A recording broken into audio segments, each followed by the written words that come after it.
Should we start, JP?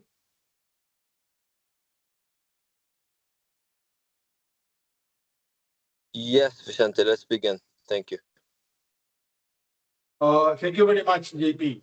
A bit of a very short introduction. My name is Vicente Palacios. I'm an independent consultant, and together with Ingrid and Marwan, that they are here today in the call, we have conducted a study on cash for rent assistance in Lebanon. We look at effectiveness, risk, and design options under the current funding contraction. So a bit of a disclaimer as usual, and then as an introduction, the work and the field work and the assessments were conducted during December, January, and the key informants were conducted during January and February before this escalation.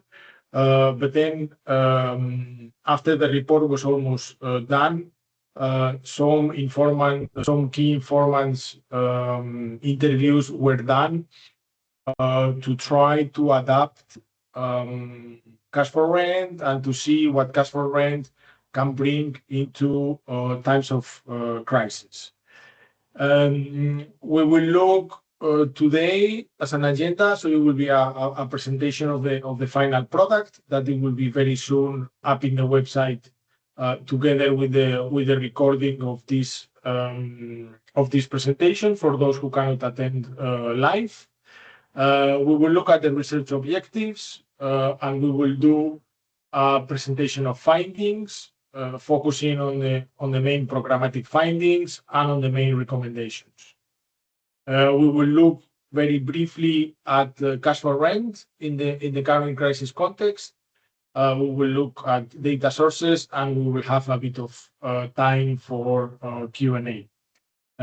We have reserved for today 1 hour and a half. I don't think that the entire period will be necessary.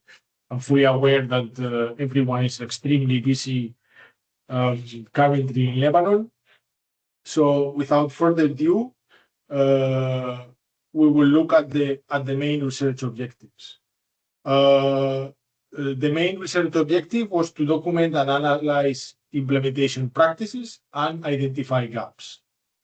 How the cash for rent programs are currently designed, examine sustainability considerations, linkages with government social protection, and exit strategies applied by different actors. We were looking also at existing guidance and practices on linking cash for rent with complementarity programs. We didn't find many of those, but we look at it. We look at the effectiveness, assess to what extent cash for rent interventions have achieved the intended outcomes. We look very in detail at the adequacy of transfer values, targeting approaches, duration of assistance, and timing of interventions. And we combine them and try to determine what is the impact of all these factors involved on the different populations and profiles within the Lebanon context. We identify opportunities for improvement,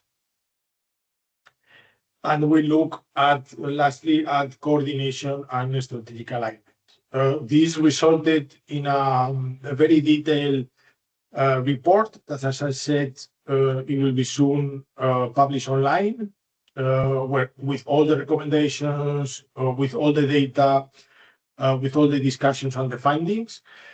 Today, I will do something, try to do it much shorter. I invite everyone that is interested in this topic to look at the document more in detail. So just starting from the conclusions, the main conclusion that we found is that cash for rent has worked well as a time-bound protection and stabilization tool.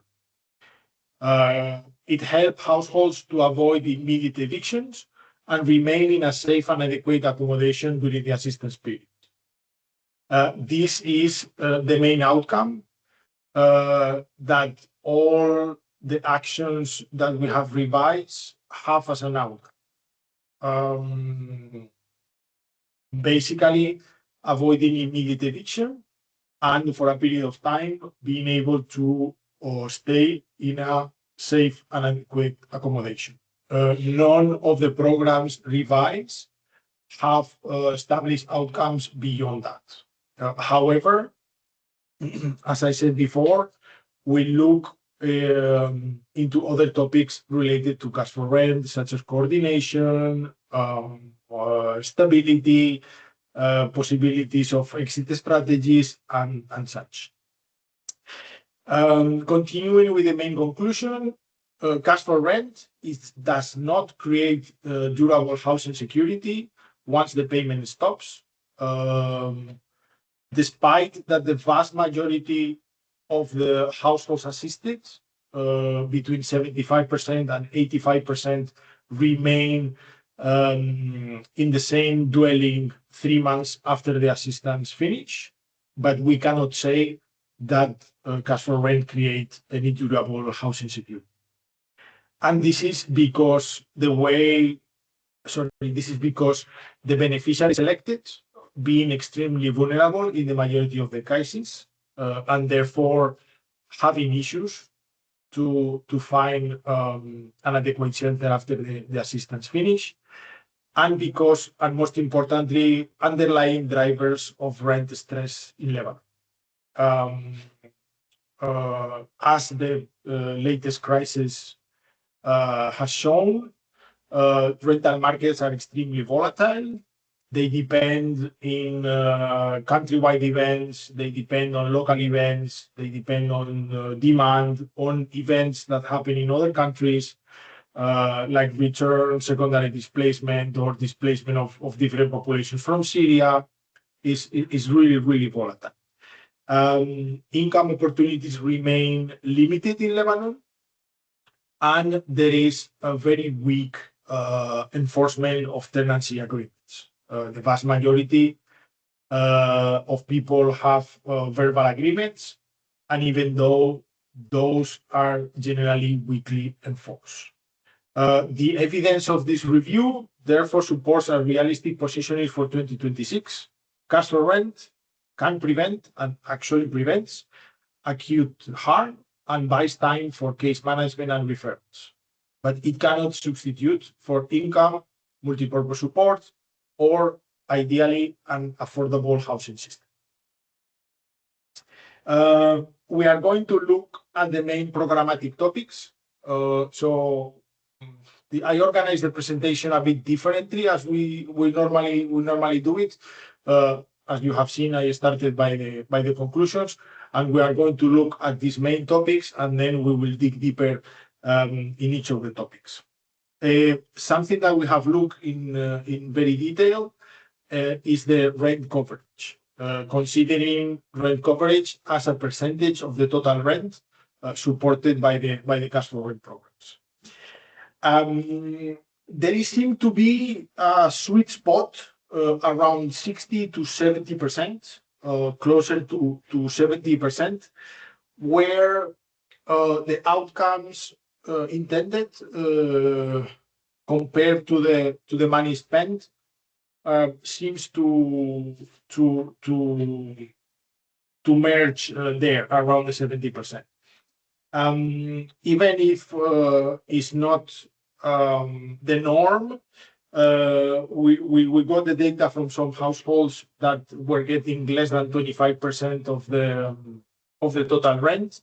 And as you see there on the left-hand side, we declare and we claim based on the data that it's not worth it. Cash for rent is time and resources consuming, and less than 25% provides null protection on negative coping mechanisms or on debt. Why do I say that cash for rent is time and resources consuming? Is because the requirement of having signed these agreements, sometimes it takes time. beneficiary selection compared to other modalities like MPCA or food assistance is normally a bit heavier, etc. When we look at those receiving from 25 to 50%, we see a very limited protective effect. The negative coping strategies remain. Borrowing to cover the rent gap also remains. Child labor rates don't improve, and other negative coping mechanisms like delayed medical purchases do not change. Let's say, between 50 and 70%, we have seen partial support. The partial support provided does or generates limited relief from financial pressure, and the impact of this assistance around, again, between 50 and 70%. The impact depends a lot on the underlying economic situation of the household. In this, we had enough data to be able to provide some disaggregation. So Syrian households receiving from 50 to 60% of rent support still struggle to pay the remaining balance on time. And on Lebanese households with the same percentage cover, they reported more positive outcomes. When we provide 70 or more than 70% of the total rent, we observe an important reduction on negative coping strategies. We observe an improved dietary diversity, a much greater ability to prioritize health needs, better coverage of children needs, and improved ability to pay the rent on time. Here we didn't have a lot of disaggregated data to be able to draw conclusions in the last cohort on 80 to 100%. But something that we can say with statistical significance is that providing over 70% of the rent, I would say around 90 or more, does not have a consequence on the ability of those households to stay in the dwelling provided beyond the assistance. So that's why we call it sweet spot around 70%. Because from providing 70 to providing 100, there is not a huge improvement on the situation of the families, and there is no consequence on their ability to remain living in the same place after the assistance finish. Where we see a difference in their ability to stay in the shelter beyond the assistance is on the duration. As you see there, when we provide around 5 months assistance, we see that 57% of them were able to stay 3 months after the assistance ended. When we provide 6 months assistance, 62% of them were able to stay. With 8 months, 77% were able to stay, again, to stay 3 months after the assistance ended. And when we provide 9 or more months, 90% were able to stay 3 months after. This is compared to the median assistance of 5 months. The data that we had access to had a median of 5 months. Each extra month that we are giving them is associated with 7% lower odds of living. 3 months is associated to 20%, and 6 extra months beyond of the 5 months is associated with 35% lower odds of living. Again, for those interested, I really encourage you to read the report or to skim through it and go to the points that they are more important for you. In the presentation, I've tried to make it as visual as possible and as quantitative as possible, but there is a whole wealth of data and whole wealth of experiences from the beneficiaries. When we look at beneficiary selection, we can affirm that something that we call dual track is the way forward for beneficiary selection. Dual track meaning selecting households with particular protection situations and life cycle vulnerabilities. Those that we all know, extremely vulnerable households that might have difficulties to obtain any income and might continue to have those issues to obtain a stable income for a prolonged period of time, and they are at risk of eviction. And then, in the other hand, those households that even in the past they had possibilities to obtain an income, and because of a certain shock, medical illness, sudden displacement, they find themselves in a situation where they cannot longer afford their rent. And with these two, the mentality of the program, the mentality of the donor, and the outcomes intended and the beneficiary selection will change or should change. For those that they are with life cycle vulnerabilities in a particular protection situation, we can be talking about a single-headed household. We all know normally who we are talking about. There is more in the report again. Longer term assistance is needed. It's really important that we focus and we put particular emphasis on an integral case management. And this is especially relevant for donors. For those households, traditional sustainability metrics are not applicable because it's expected that in many cases after the assistance ended, they will not be able to sustain the rent by themselves. The transfer rates should be adequate to the family situation. More emphasis should be put in higher percentages of rent amount, and there should be an acknowledgement that this family that is protected during a limited period of time, that we have time to work with them on case management and on others, might feel the same cliff in the future. In the other type of beneficiaries, shorter term assistance might be needed, duration tailored to the shock. For example, if sudden displacement, we can ascertain more or less how long it might last, or is a person that has suffered a medical illness, we might know when this person will be able to go back to work or the situations. Not so integrated case management might be needed. Maybe we need to focus more on livelihoods or economic integration.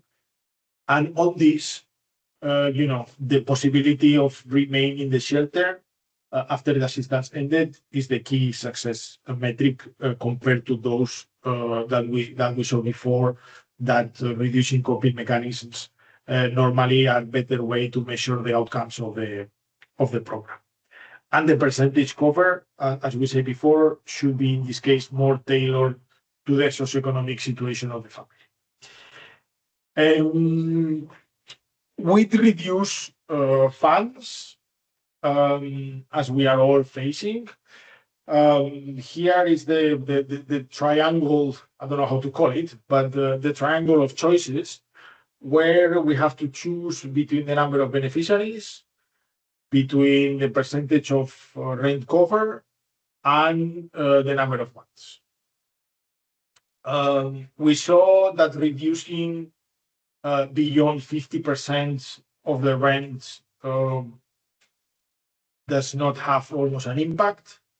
We saw that going much beyond 70%, it also does not create much longer-term advantages.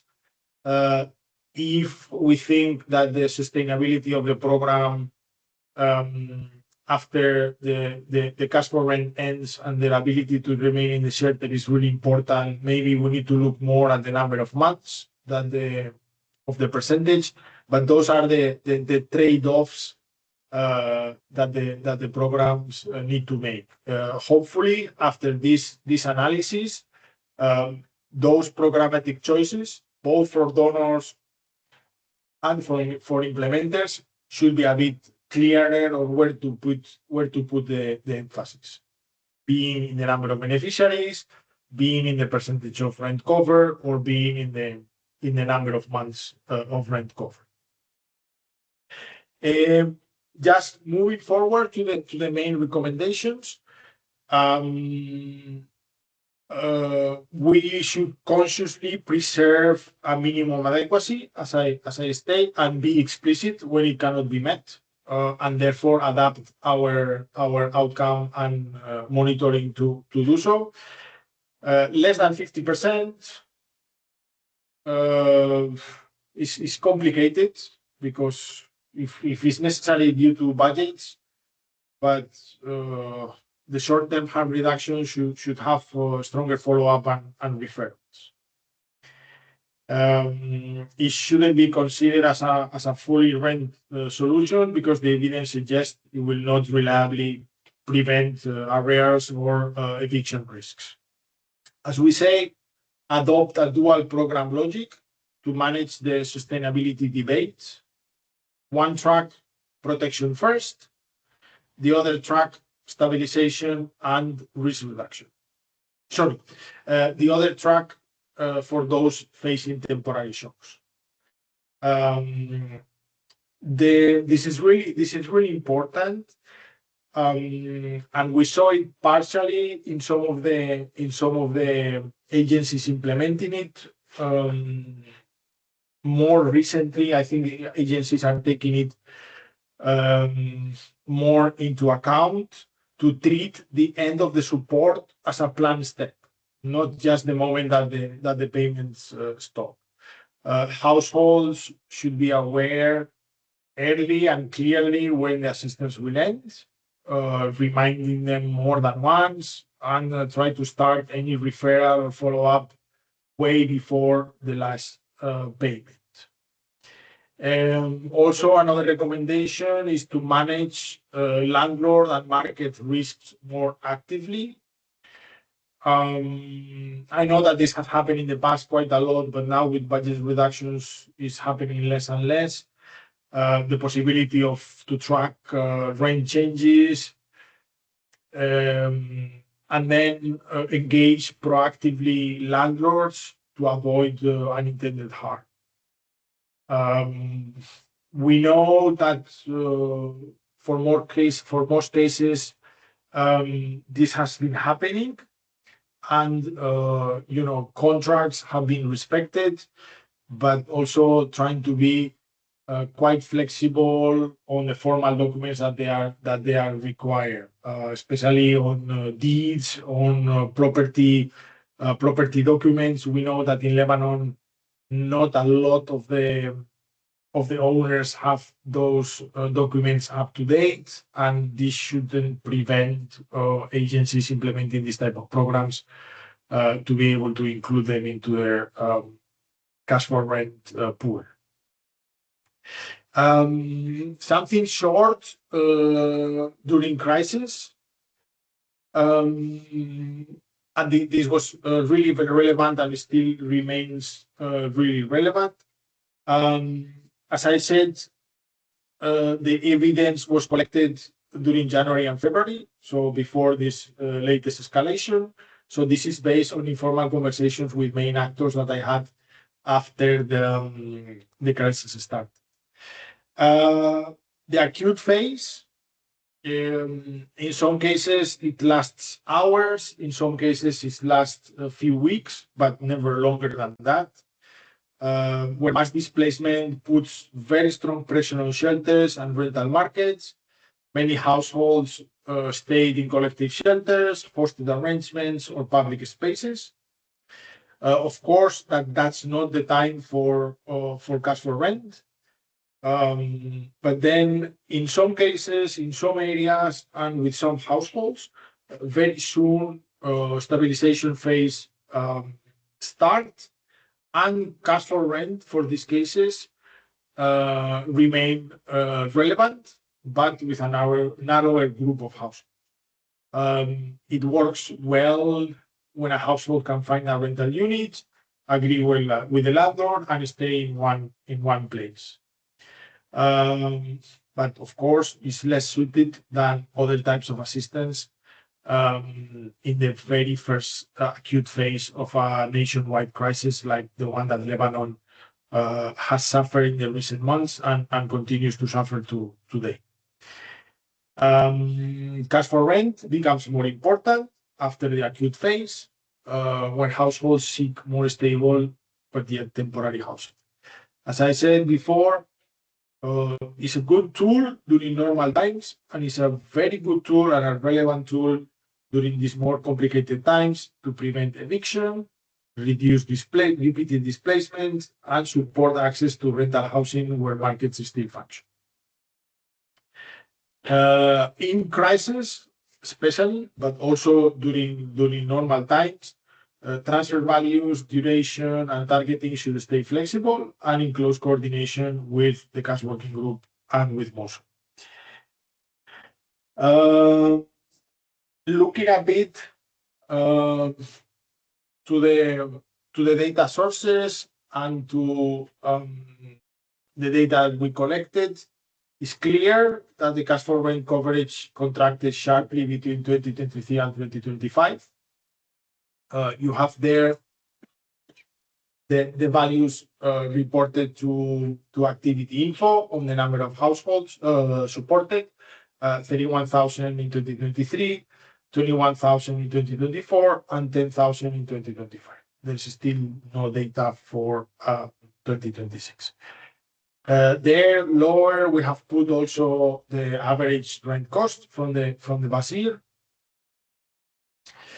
Also, a bit more in the nitty-gritty of the data. Syrian refugees are were the majority of recorded cash for rent beneficiaries, followed by Lebanese nationals at 18.31%. The assistance was concentrated in Akkar, Bekaa, and South. Those three governorates combined 55% of the households, and these governorates, but also Lebanon countrywide, has seen a constant increase of the average rental cost from less than 50 USD in 2022 to almost 150 in 2025. Looking at the PDMs, the PDMs currently tell us a lot about safety, adequacy, and satisfaction, but not so much about efficacy and efficiency. Again, in the final report, we provide some advice to those partners implementing cash for rent programs on how to better measure efficacy and efficiency on their PDMs.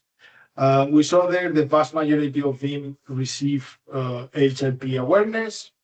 Again, the almost unanimous majority sign a lease agreement before the intervention.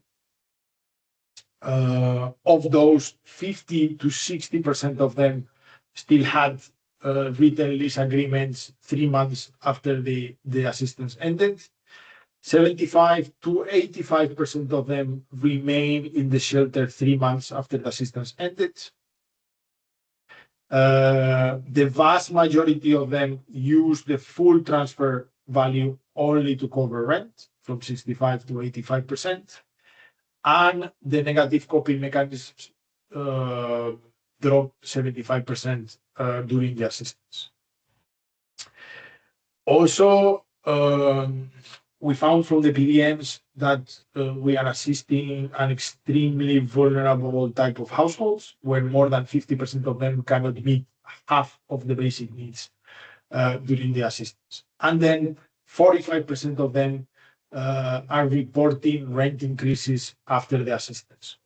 We don't have the data to see if that 45% of rent increase is due to market dynamics and to the constant increase of market rents, or is due to the assistance provided.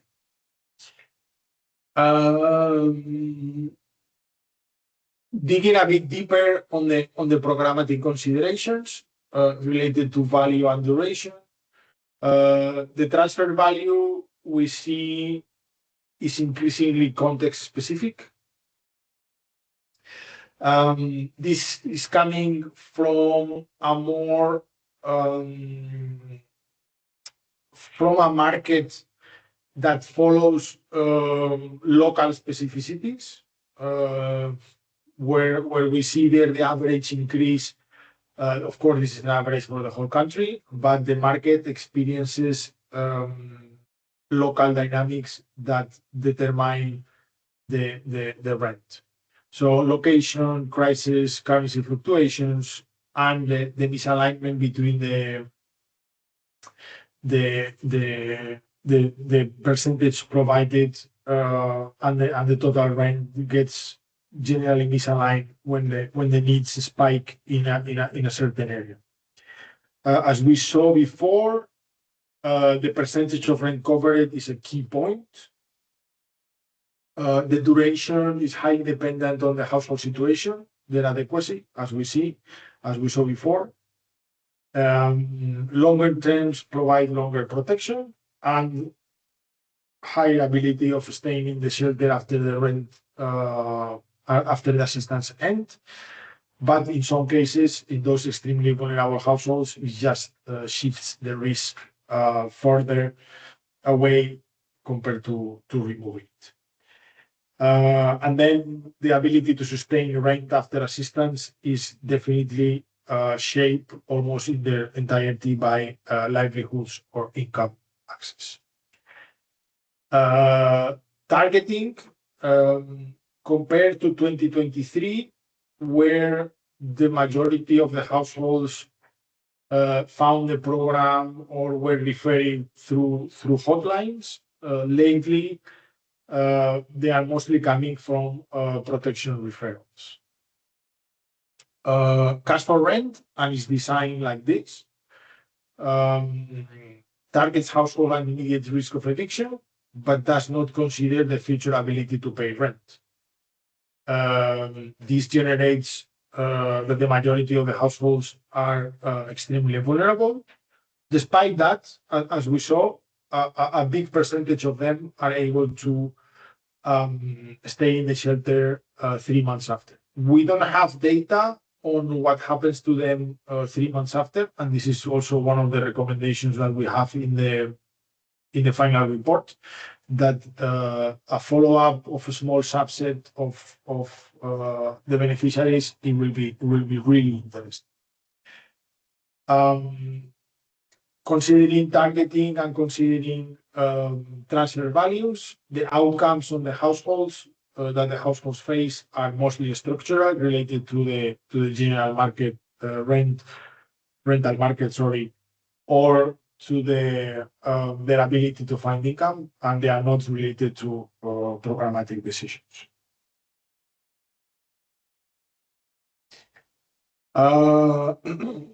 Considering landlord engagement, the key informers that we interview, the beneficiaries that we interview, and we interview also some landlords, consider that cash for rent has almost negligible effect on rental prices. Although in local markets, in particular situations of very tension markets, it could have an effect. But the majority of the key informants describe rents rental markets mainly driven by speculation, demand shocks, displacement patterns. We have spoke about that. Then, of course, landlords as beneficiaries are not a homogeneous group. So we have different incentives and different levels of vulnerability. Some landlords appear to be motivated by maximizing income. Others are described on rent as their key livelihood source, someone that rents the lower floor or the higher floor to a family, and that's their main income. This is important to see and to know and to assess by the field teams, because in many cases their engagement with the landlord should be different considering the type of land. As we said before, contracts are necessary but not sufficient. They provide a very high degree of assistance, but they cannot fully protect them in a context of weak contract enforcement. We look also at the protection risk and do no harm. The administrative requirements are necessary but can become exclusionary. As we said before, in a context where property titles are not up to date and contracts are mostly verbal, the requirement of having 100% fully compliant paperwork sometimes it generates that we keep households out of assistance. So full compliance in this case should not condition assistance. Cash for rent operates in a very weakly regulated rental markets where enforcement is limited and tenants have little bargaining power. One of the very good things of cash for rent is in many cases it inverts that power dynamic and provides a safe space to do case management, for example, but it cannot fully protect households from coercive behavior, especially after the support ends. When we interview a lot of the households, they reported misbehavior by landlords and attempts to increase the rent not in a majority of cases, but in a significant percentage of the cases.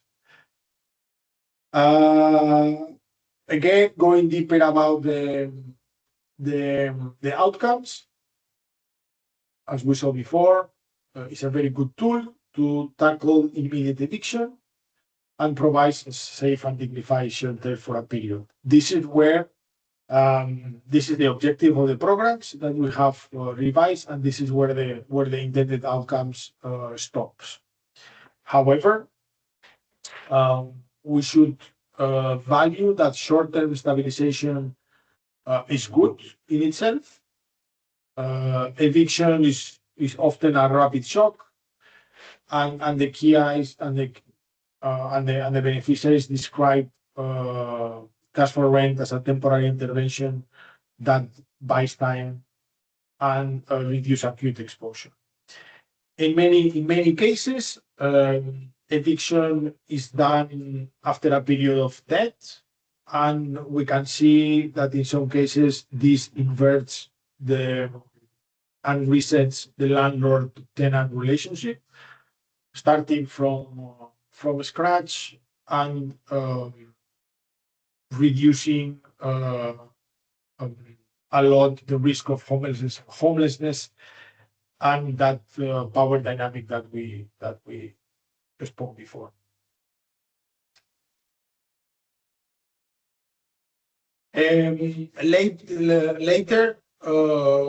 Lastly, on coordination, we saw considering coordination with other type of programs, we saw very strong linkages for entry, where the vast majority of the households are either referred from protection actors or from protection teams within the agencies. But we saw weak linkages for exit, and this is definitely not only the fault of the shelter actors. Livelihood programs are really minimal in Lebanon. In many cases, because the limited the beneficiaries have limited income opportunities. These weak linkages for exit, especially related to case management and related to livelihoods, is something that it should be definitely reinforced in the future. The key informants describe coordination as strong on referrals, but a bit weak on this intersector boundaries. As I said, the entry works really well, but the possible exit strategies they really need to work much better.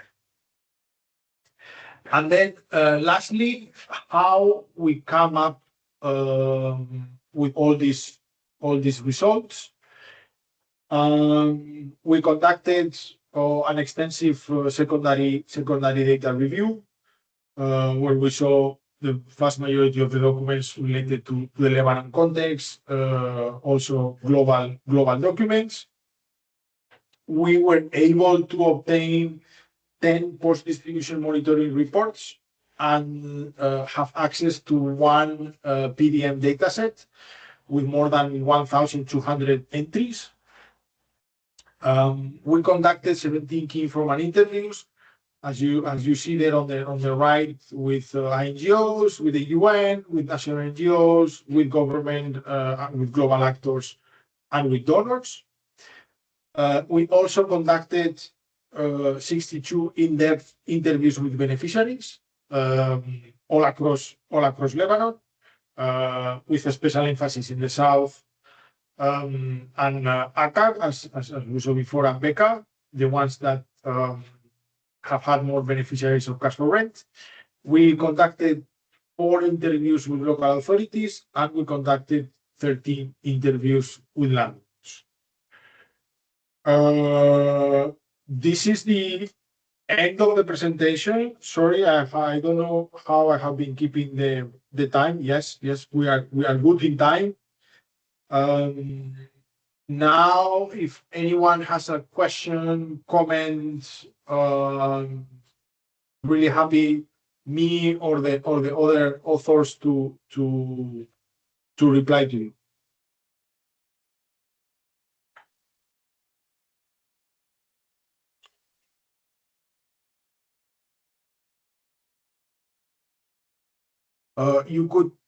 I have not been monitoring the chat. I don't know if there is already any question or comment in the chat.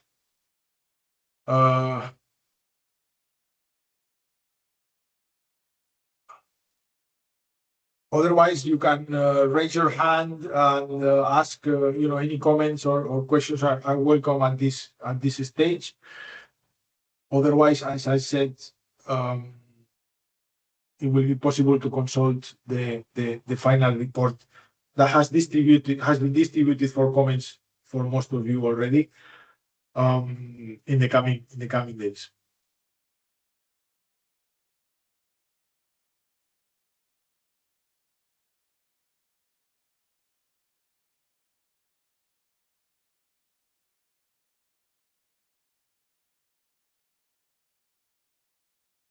Wasim, please.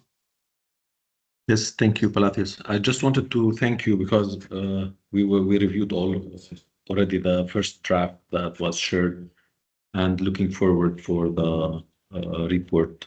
The presentation was clear for us. We don't have any question. Thank you. Thanks. Thank you very much.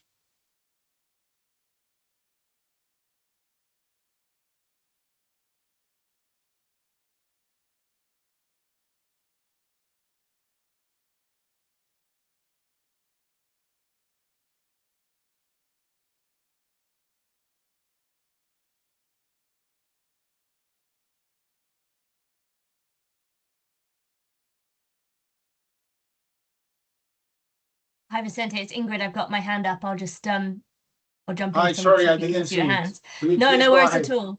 No, thank you for the presentation. Yeah, I think you articulated the work beautifully, and I think the real beauty of this study has been the just the quality and quantity of data that we had available to work with to really strongly triangulate findings and so on.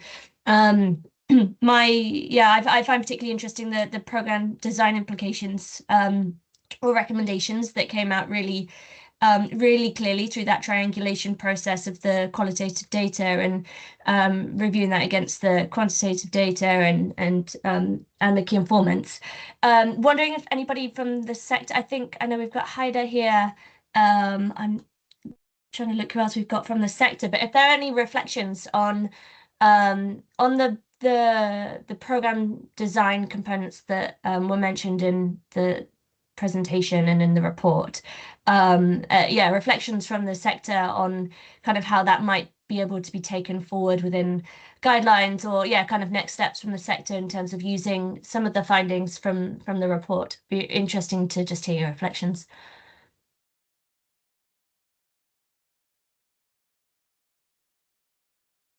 Thanks, Ingrid. On this, I mean, from our side, the main objective has been to draw conclusions that could serve the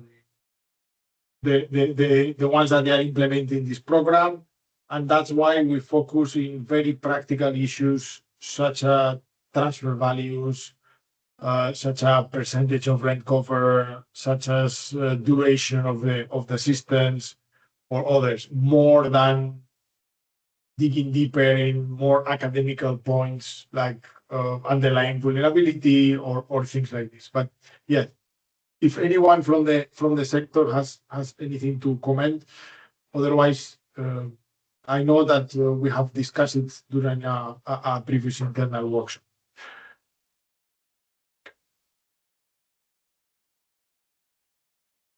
Yes. Hi, colleagues. Can you hear me? Yes, Okay, we good. hear you loud and clear.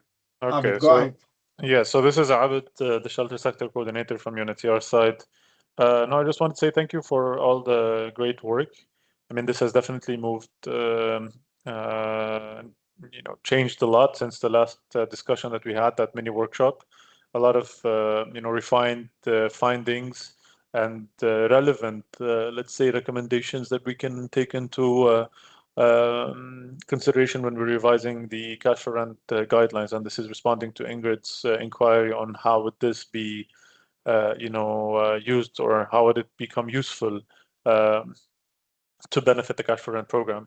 From my side, I mean, I don't have any questions at this point. You will definitely share the presentation, Vicente, right? Yes. So I'll take a more detailed look at it later. If there's anything that I'll reach out to you. But definitely we'll be referring to this presentation, and I don't know how, or maybe I don't know if you'll still be available to present or have a discussion with us once we agree on holding a technical committee meeting to revise the cash for rent guidelines, or maybe we can do a quick kind of check, examining the existing guidelines and seeing where some of these findings or recommendations would be plugged into that. And then that could serve later on, once we go through the full revision process of the guidance document, then it could, serve as guidance of the different sections. So this section would benefit from discussion around this section needs to examine that. We need to have a market study looking at rental values to better inform transfer values. So these kind of things, these kind of plugins into the document itself, and then we can revise it later, because absolutely it's not I mean, it's always the right time to look at cash for rent, especially that we might consider it for the IDP situation, but we are overstretched in terms of capacity with the ongoing emergency response. However, we want to make sure that we benefit from this exercise. So maybe let's go with that. May I hold a meeting maybe next week to look at the guidance document and where these findings would plug in. and then we would park that a bit, and then launch a technical committee to revise the cash for rent guidance document. How does that sound? And also for the colleagues online. To me, it sounds very good. In whatever capacity we can be helpful. Happy to see this moving forward. Someone asked by when will these guidelines be revised? I mean, we were planning to revise them by the beginning of the year, but then the emergency happened, and now the emergency is focusing on CS repairs, cash for shelter, and the distribution of CRIs. Let's see how things progress in the next week or two, and then after that, we'll see when we might have some time to revise the guidance document, because usually the revision process would involve partners. We would form a technical committee, and right now our partners are overstretched. We cannot ask for commitment from their side to allocate time to attend meetings, but also draft maybe certain sections in the guidance document. Unless, again, maybe because of the situation, we agree on having a small committee just formed of few members, agencies that have the biggest program, cash for rent program, and then if these agencies are willing to allocate capacity, then we can do the revision. I'm just quite conscious of asking our partners to commit effort and time during this emergency.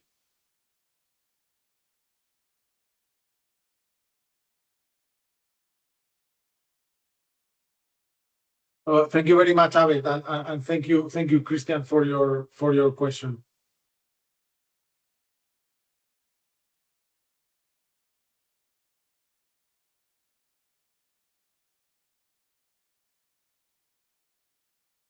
I don't know if there is.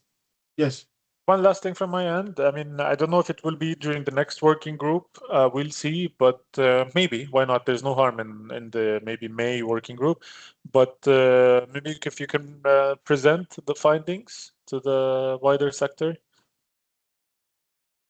Oh yeah, I can do it definitely. On a shorter version and with looking mostly at the at these programmatic points that we found. Definitely happy to do so. You have my email, but I will send you an email as a reminder also. And yeah, definitely happy to contribute. Great, very good. And then maybe by then, after you share this presentation, we can provide some feedback and then highlight some of the elements that we think would be very good to present to the working group, of course, with your inputs as well on elements that you would want to make sure that you also present to the wider sector. Thank you.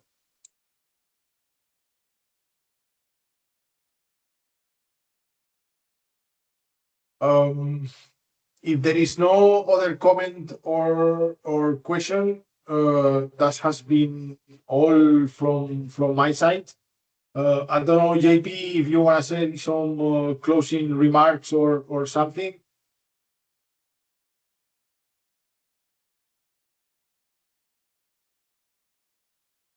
Nothing particular. Just a big thanks to you and Ingrid and the partners, Intersource, PU contributed to the study directly, of course, NRC, and the M&D teams from NRC. Just to reiterate, we are going to be sharing not just the presentation and not just the recording of this session as well. We will be sharing the full final report that is quite detailed and quite substantial on the data and content. We invite and value any contribution or feedback provided from the sector colleagues, from the partners, and we're very happy for those of you who joined us today. Thank you so much for taking the time to hear us out, and we're happy that Chameleon products are supporting the sector these difficult times. Nothing further on my end. Back to you, Vicente, Ingrid. Anything before we wrap up? Thank you. Thank you very much, JP. Just to reiterate that, thank you very much, first of all, to Ingrid and Marwan, to JP, Mona, and the rest of the Chameleon team. and to all the shelter sector members that they were able to share an incredible amount of data, to being able to be available to be interviewed, to be available to answer questions. And we hope that everyone is safe and sound in Lebanon, and that this will be useful in the upcoming revision of the guidelines. So thank you, everyone, and have a nice rest of the day. Bye-bye. Thank you. Thank you. Thank you very much. Everyone, bye-bye. Thanks, Vicente. Bye, everyone. Bye.